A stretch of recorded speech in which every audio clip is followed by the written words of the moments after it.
Seth se promenait récemment dans la rue centrale de la ville. Son entreprise, où il travaillait comme ingénieur depuis près de 15 ans, avait déménagé dans un nouveau bâtiment. Le trajet était devenu plus difficile en raison de la distance accrue et du trafic, mais le bel immeuble lumineux et le paysage urbain agréable compensaient ces inconvénients. Le centre-ville était rempli de parcs, de places et d'habitants intellectuels. Au lieu de se précipiter vers sa voiture après le travail, Seth avait pris l'habitude de décompresser en marchant dans les rues.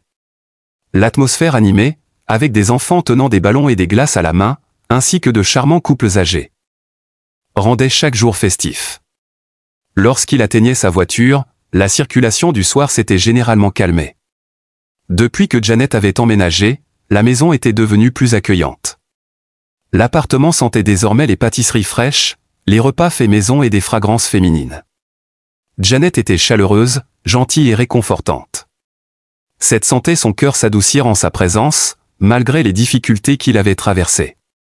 Tout le monde n'aurait pas pu supporter ce qu'avait vécu la famille de Seth. L'homme avait autrefois cru qu'il ne pourrait plus jamais. Après s'être marié et avoir loué un appartement, Janet et Seth ont commencé leur vie ensemble.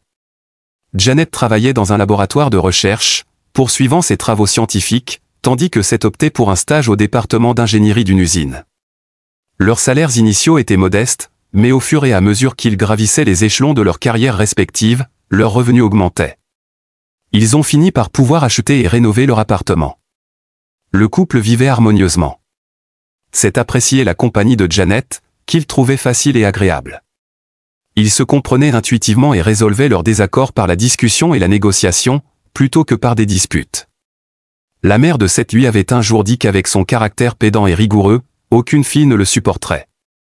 Janet, aussi rationnelle et consciencieuse que Seth, lui approuvait le contraire. Il semblait qu'ils avaient trouvé leur partenaire idéal. Seth était heureux que sa vie se déroulait encore mieux qu'il ne l'avait rêvé. Il avait un travail intéressant et bien rémunéré, une épouse aimante et compréhensive, ainsi qu'une belle maison. 7 ans après leur mariage, Seth et Janet commencèrent à discuter de l'idée d'avoir des enfants. Ils s'étaient préparés financièrement pour leur futur héritier, et tous les grands-parents attendaient impatiemment leurs petits-enfants, promettant d'aider à la garde des enfants. Cela signifiait que Janet n'aurait pas à sacrifier sa carrière à l'institut de recherche. Le couple décida d'aborder la parentalité de manière consciente et passa un examen médical complet pour minimiser les risques de problèmes de santé chez leur enfant. C'est alors qu'ils découvrirent que Janet avait de sérieux problèmes de fertilité. La grossesse est pratiquement impossible, déclara le célèbre médecin que Janet avait finalement réussi à consulter.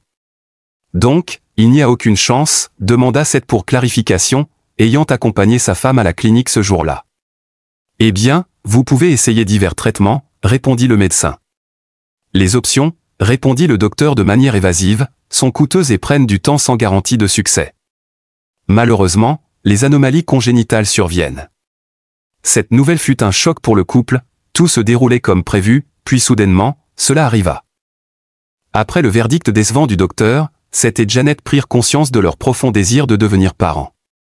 La période de traitement commença par des visites chez divers médecins, de nombreux tests et des séjours périodiques de Janet à l'hôpital. Ce processus était coûteux, chronophage et émotionnellement éprouvant. L'espoir suivi de déceptions répétées était difficile à supporter. Habituellement calme et rationnelle, Janet pleurait souvent en pensant que son mari ne l'entendait pas, mais il remarquait tout, ses yeux rouges, ses paupières enflées, surtout, son air de désespoir. Seth avait du mal à voir sa femme dans cet état. Son désir principal n'était plus d'avoir un enfant, mais de voir la femme qu'il aimait heureuse. Il ne savait pas comment aider Janet au mieux, mais il fit tout pour la soutenir. Il organisa des consultations dans les meilleurs centres de procréation du pays, l'accompagna lors des procédures douloureuses et la réconforta. Pourquoi ne pas abandonner, suggérait-il parfois. La course à l'enfant avait pris un caractère malsain et Seth voulait y mettre fin. Développons nos carrières, c'est important. Avant, le travail et les activités scientifiques étaient les principales occupations de Janet. Ses yeux s'illuminaient lorsqu'on lui parlait des dernières avancées ou de projets expérimentaux. Le travail inspirait Janet. Lui donnait de la force et de l'énergie, et elle excellait dans ce qu'elle faisait. Elle était respectée, invitée à des consultations et les gens se tournaient vers elle pour résoudre des problèmes difficiles. Janet avait beaucoup changé. Elle ne s'engageait plus dans des projets intéressants, travaillait strictement de 9h à 17h, et se dépêchait de rentrer chez elle. Autrefois une scientifique exceptionnelle, elle préférait maintenant des tâches simples et routinières, abandonnant complètement sa recherche. Ces changements effrayaient vraiment Seth. Janet était devenue tendue, larmoyante, irritable, et quelque peu précieuse.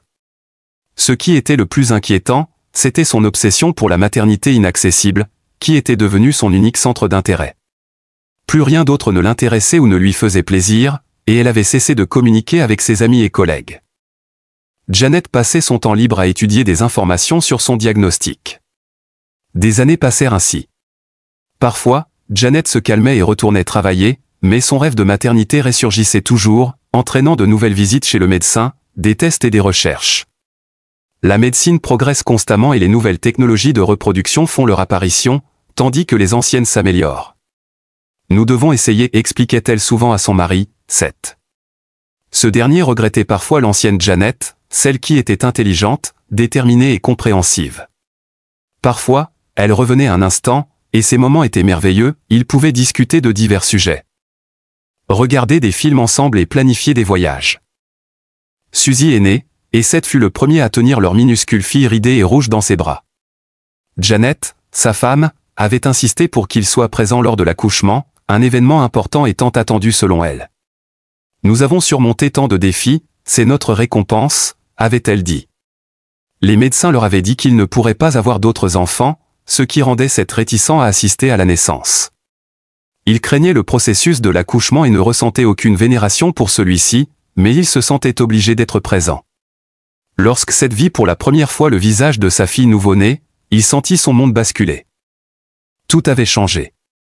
Le bébé criait, submergé par les changements soudains, et Seth perçut instinctivement que sa fille avait froid et souffrait. Il la tint alors près de lui, la berçant doucement dans ses bras. Le bébé sanglota quelques fois de plus, le regarda et se calma. Elle se sentait en sécurité avec son père. Seth réalisa que sa fille était désormais la personne la plus importante pour lui et qu'il ferait tout pour elle, puis le bébé fut remis à sa mère, Suzy avait besoin d'être nourrie, et Seth fut invité à quitter la pièce. « Vous les reverrez plus tard », dit la sage-femme avec un sourire. La mère et le bébé avaient besoin de temps seuls pour l'instant. Seth et Janet devinrent des parents dévoués, fascinés par leur petite Suzy. Ils trouvaient de la joie dans tout ce qu'elle faisait, attraper des jouets, bouger ses membres et même ses premiers gazouillis. Ses premiers sourires, sa première dent et ses premiers pas étaient tous des événements mémorables pour eux. Pendant que Seth travaillait chaque jour, Janet restait à la maison avec Suzy, se plongeant dans la maternité. Elle avait attendu ce rôle avec impatience et l'embrassait pleinement. Elle prenait soin de Suzy, la massant, lui préparant des repas nutritifs, l'emmenant en promenade et étudiant diligemment la littérature sur le développement de l'enfant pour appliquer ce savoir à sa propre fille. Grâce à ses soins attentifs, Suzy développa des compétences plus rapidement que ses pairs. Elle commença à parler, dessiner, sculpter et boutonner ses vêtements plus tôt que prévu. Seth et Janet étaient ravis de leur fille intelligente et belle, Suzy. Capable de ressentir de fortes émotions, Janet lui prouva le contraire en apportant une joie calme et apaisante dans sa vie. Ensemble, ils prenaient plaisir à regarder des séries télévisées, à pique-niquer avec des amis et à voyager vers la mer pendant la saison douce. Cependant, Seth n'était pas entièrement libéré de ses pensées lourdes, et comment cela aurait-il pu en être autrement alors que la disparition de Suzy restait inexpliquée? Les jeunes parents avec de petits-enfants, surtout les filles de 4 à 5 ans, attiraient toujours l'attention de Seth. À présent, il observait une famille en particulier, une jeune mère et un père portant un t-shirt à motif et un short en jean. Ils avaient 2 enfants, un garçon de 8 ans, apathique et ennuyé, et une fille curieuse de 4 ans. Seth remarqua que les parents semblaient légèrement fatigués par les questions incessantes de leur jeune fille.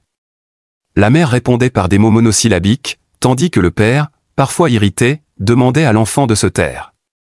Seth pensa que ces jeunes parents ne réalisaient pas la joie de tenir la main de leur petite fille et de converser avec elle.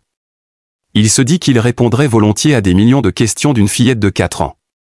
Comme le dit le proverbe, nous ne savons souvent pas apprécier ce que nous avons. Il y a des années, Seth savourait pleinement son rôle de père. Sa fille, Suzy, ne l'agaçait jamais lorsqu'il était un jeune père. Peut-être cela s'expliquait-il par le fait que lui et sa femme Janet avaient longtemps désiré un enfant. Seth et Janet se sont rencontrés à l'université, où ils étudiaient des spécialités d'ingénierie similaires. Il assistait souvent aux mêmes cours, et Seth remarqua rapidement Janet, Une étudiante belle et discrète aux grands yeux bleus.